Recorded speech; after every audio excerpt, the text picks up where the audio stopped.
Let's talk about Apple's rumored $5,000 gaming machine.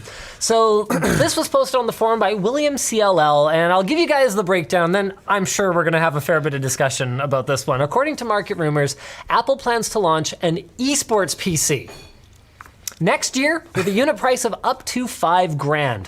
According to supply chain sources, it may be a large screen all-in-one or a large screen gaming laptop. It's expected to be announced at WWDC next June. Now, there are some reasons to be suspicious. There are some games, like Rocket League, Fortnite, and World of Warcraft, that do work on Mac. But definitely not most. You can't get consumer GPUs from NVIDIA in Apple products. And that doesn't look like it's going to be clearing up anytime soon. NVIDIA just formally dropped CUDA support in macOS recently. I don't think that's a huge deal, because it's probably not going to be a user replaceable GPU anyways. Yeah, okay, that's true. But, okay, you know what? Forget it. That's all the information that we really have. We don't know much. Yeah, we don't really, okay. So maybe that is a big deal. We know that there are compatibility issues. Yes. But we also know that with Apple's push, with the arcade, trying to get better games on the App Store, with Apple's recent pushes, they seem to care more suddenly. They seem to care an awful lot about gaming, even if they aren't, or haven't up until this point, been willing to engage with gaming the way that gamers want to do it, or the way that the rest of the industry does it. They could develop like a gaming launcher that has like container set up to run games in it that aren't natively supported by Apple. They could do that. People do that on Linux all the time. I wonder, Subsaki. Yeah, Proton, like Wine. Wine, yeah. But the problem with that... I've got a friend who I think it's his hobby to see like what he can force to work in Linux. But would... In terms of gaming. Okay, hold on a second though. But would that necessarily even be feasible for Apple? Like I know Steam is a big name that has worked on a compatibility layer. Yeah. But I don't think okay, maybe you can. Maybe I don't you'll know think they something do about it for this. everything. What are the legal ramifications of emulating someone else? Like if it's a DirectX only title, are you allowed to just like? I don't think that's a problem, because you'd just be setting up a communication layer so that DirectX can like. I mean, DirectX would be an issue. I guess. I would think so. And Microsoft would have exactly zero motivation to facilitate this. There's a decent amount of games that can run in with OpenGL, even if they are DirectX based. Yeah, or Vulkan. But even Vulkan, I'm not aware of any Vulkan support very for few Vulkan Mac OS. Yeah, I don't know. That's going to be an issue. But like, I could see them doing something. And again, it's Apple, so I would be very surprised if they even cared about making it compatible with all the games. Yeah, maybe they just wouldn't care about, your Doom or your Counter-Strike or whatever the case may be. Maybe as long as they've got like FIFA. They might care about Counter-Strike. Because I bet you Steam would work with them. Okay, yeah, Valve Steam likes being like all the platforms. Yeah, that's true. I mean, they were one of the first to really make even some kind of an effort to bring gaming to Apple. Back before Apple had clued into like that gaming was a multi-billion-dollar a year industry. I think they would probably try to get Dota. They would probably try to get Counter-Strike. Sure. Both of those games, Steam, Valve. I don't think big issue there. I think they could get most of the. Okay. Big esports game. So let's move on in the discussion, and let's say, assuming then that Apple gets the software compatibility figured out to the point where there are enough gaming experiences on the platform. I mean, they've shown that they're willing to dump in the kind of money like they did with their Apple Arcade, where like they will just basically hand gigantic sackfuls of money to game developers and say, okay, make a game. We need games. Like, bring it on. We want games. So they've shown a willingness to do that. So let's assume that Apple manages to create through partnerships or through just basically buying game studio time enough content for their platform. Let's talk about the hardware. Yeah. What could possibly make someone buy an Apple gaming machine? And let's approach it two different ways. Okay. Let's start with the laptop. What could motivate you to buy an Apple gaming laptop? I don't want to. Okay, motivating me to buy a gaming laptop in the first place is going to be really hard. Very recently, my Razer Blade just decided it doesn't have a battery anymore. I don't know why. They're pretty much all dying now. Yeah. Yeah, like John's is dead. Okay. Dennis's screen To be fair, flickers. at this point, it's kind of been a little while. It's been 3 years. Yeah, I don't think it's- that's really enough.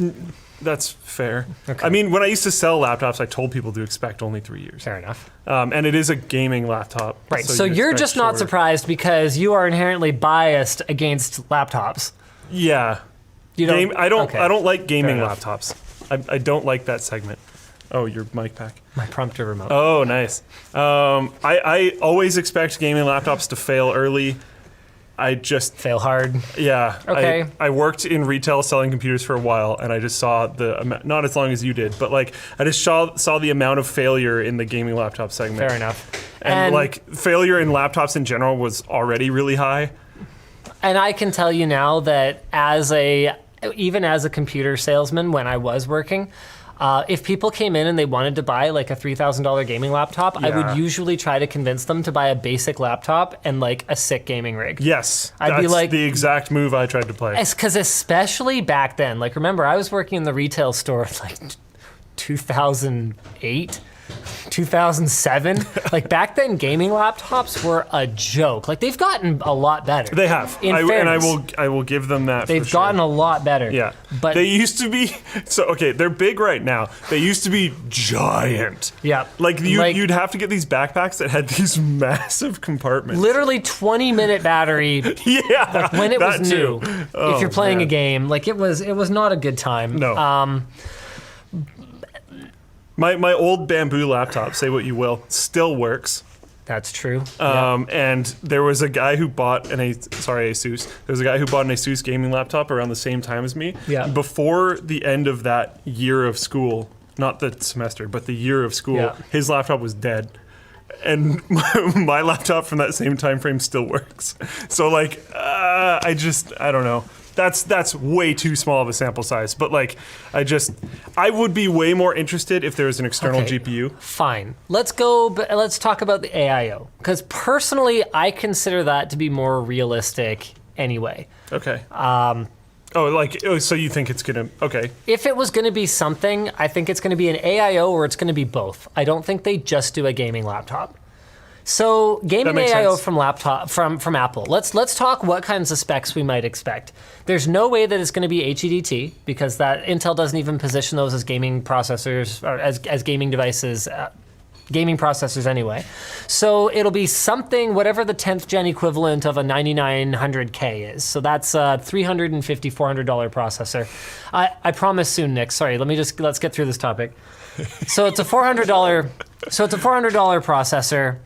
You're going to need, $100 or a couple $100 for some RAM. They're going to put a decent display on it. Apple has dabbled in high refresh rate displays, like on the iPad Pro, Yep. for example. So I think they do a high refresh rate display. Yep. I think we don't get a Radeon Pro. I think we just get, standard RX whatever graphics. Yep.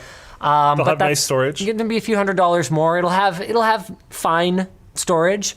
So I think Apple's actual parts cost ends up in the neighborhood of $2,000 for what is effectively like a decent gaming rig. And then remember too, if it's going to top out at $5,000, it probably starts at around $3,500. So they could make a healthy margin on something like up that. to $5,000. Okay. Yeah, up to $5,000, and I'd imagine that's with like a ton of RAM and a ton of storage. So it'll have kind of crummy specs for the price, assuming that they target around $3,500 starting price. If they do $29.99, it might not even be that bad. It'll have, say what you will about Apple's reliability and customer support. It'll have Apple's reliability and customer support. It'll have a color accurate, like probably very high quality display. And it'll like perform fine. So I wonder if this would revive the segment of like kids convincing their parents to buy a computer because it's cool for them too, which like I think hasn't really been a thing for a while. Oh, interesting. So you know what? If you need a new computer, Dad, then this Mac can do. Get this one. You can do really cool design work on it or whatever. So let's fire up Apple's website here, because maybe, honestly, maybe we're overthinking this. Maybe it's just a matter of going to apple.com, Seeing what a $5,000. finding a Mac. Yeah. So here, where's the iMac? Because it's not going to be iMac Pro. That's HEDT, or excuse me, that's Workstation, but basically the same business, different pile. Okay, let's buy an iMac. Did you guys finish working on it in time? Which? Did you return the? No, we're stuck with it for now. Okay. Okay. So Those are starting prices, yeah? yeah. So pretty much, I mean, if they just bumped the graphics card, right? So instead of a Radeon Pro 580X, we get like a, 5700 or something like that. Maybe that actually only puts us to $2,500. So what do we get? We get 8 gigs of RAM. We get a 2 terabyte Fusion drive. We get a Core i5 6-core processor. We get maybe not a Retina 5K display. Maybe we get because remember, Apple has like custom timing controllers and stuff, so they could potentially do 4K 120 hertz or maybe even higher. Maybe they do 4K 240 hertz for all I know, or whatever. Right. Yeah. We get a couple of Thunderbolt 3 ports.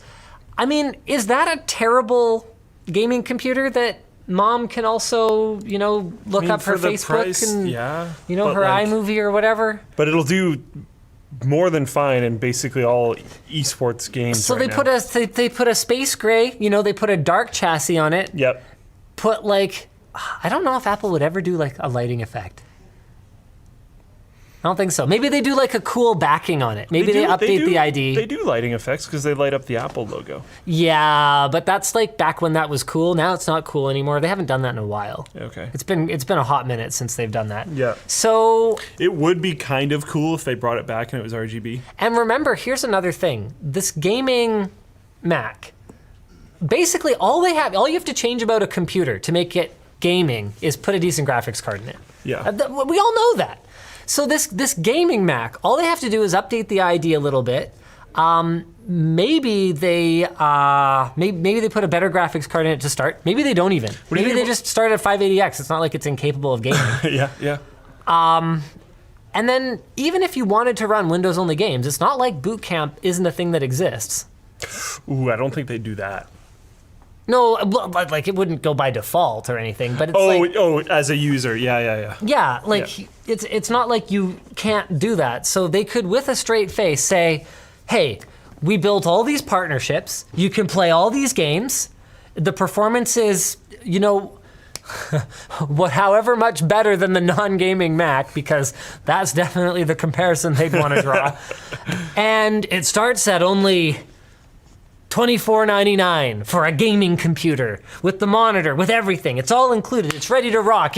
It's got a 200 hertz refresh rate, 4K display for the greatest graphics. Here's a bit of an interesting question too. Peripherals. Ooh. iMac, they always give you mouse and keyboard. What would an Apple gaming keyboard I look like? don't know. Is there does anyone on Apple's design team game? Do they venture out of their own cavities to see what the rest of the world is doing? I mean, I realize I must be generalizing. It's just everyone at Apple just has a way of making sure that everyone who actually is public facing has their nose so far up their own butt that you just you can't take them seriously as actual people. Yeah, that's kind of true. I have a hard time imagining them just all I have ever done in my entire life and all I ever do in my free time is design. I live and breathe design. Yeah. It's okay. Okay, yeah, sure. I don't know. I think the peripherals would be very interesting. I would be kind of surprised if they just shipped standard ones. And watching Apple's upper brass talk about gaming, it's have you ever even played especially Peggle? Competitive gaming, not phone gaming, because they're I don't even remember what it's called at this point, but their mobile phone gaming thing. Which one? Just the service. Arcade. Yeah. That's an overly simple name that I can't believe I forgot. But anyways, Apple Arcade, I could see them talking about that. Yes, yeah, But, like, casual esports games. normie gaming. Yeah, I've just never. And when they talk about things like augmented reality, and they bring up game developers to do these demos, they're kind of like, The heck is that? like ooh, cool. Like it looks like my grandpa trying gaming for the first time. Like it's not credible. So they must have people internally who get it. I mean, Anand works there. I was like, going to say, there's Avantech, going like, to be, they're yeah. a big enough company, there's going to be enough people there that get it. But, like... Who's making the actual decisions? Exactly. That's the tough thing. Yeah. I mean, maybe what we end up, do we end up with, like, a magic mouse that's, like, lower latency? Because Apple they have so much engineering resources at their disposal that if Apple did a gaming PC, I believe they could do a great gaming PC. I mean, you look at the way that they improved the latency over Bluetooth on their devices. It's like, wow, you guys actually do something with the R&D money that you spend. They spend huge money on R&D. But like, if all we got was a magic mouse that's like lower latency and black or something, it's like, oh man. I just know, way back, even in the keyboard head community, yeah, there was a certain amount of respect for the Apple desktop keyboards. Yeah, There was. I think that's okay. That respect, There I think was. sometimes you respect what you're used to. Sure, but like... They're not amazing. They're from quite a ways back, if you were going for pure typing speed, a lot of people used them. Okay, that's true. Really short travel, laptop style. So that's I'm the one not you're talking necessarily about, saying... right? Yeah. Okay, fair I'm enough. not necessarily saying on the the gaming side of the keyboard enthusiast community, but like purely typists, a lot of them really liked the old desktop but laptop style Apple keyboards. Yeah. And it was a really solid keyboard. They could do something cool. I don't know. I'm being very hopeful. They could very likely screw it up. They could but also I'm being very just hopeful. pull an Apple and decide that they're going to dictate the terms of how gaming computers are made instead of listening to customer feedback. Yeah. Yeah, I don't know. I think the pricing could end up being reasonable because in Apple's lower end products, like things like the Mac Mini starting price is not unreasonable. Like we just picked up another Mac Mini. We've got a new designer starting, and they're a Mac person, and I'm like, yeah, Mac Mini, it's like kind of awesome. It's Yeah. like around $1,000 to start US. Jaden likes them. It's got like fine enough specs. You can get it with 10 gig LAN if that's important to you, like if you're working with large files over the network or whatever else. Yeah. Like it's like kind of all the Mac computer I could ever need. Like if you want to run the OS, it's a great entry level. And I mean, even the iMac is not entirely unreasonable for a high quality 27-inch display, Core i5, like, Fusion Drive. Well, that's pretty gross. Every computer should have an SSD in this day and age. There's a couple things on here that like I wouldn't. They're almost Yeah. certainly gonna have an i7 option. Yeah. The RAM's a little low. Yeah. I'm sure they're gonna have an NVMe drive option. I could see it starting around $2,500 or $3,000 with specs that are not embarrassing. Yeah. And if they figure out a couple of Apple differentiating points, like that it has a super high refresh rate 4K display or like something, then I think there's a case to be made for it. Or They'll have some really cool name for it. some really cool exclusive titles or something like that. They might get away with it.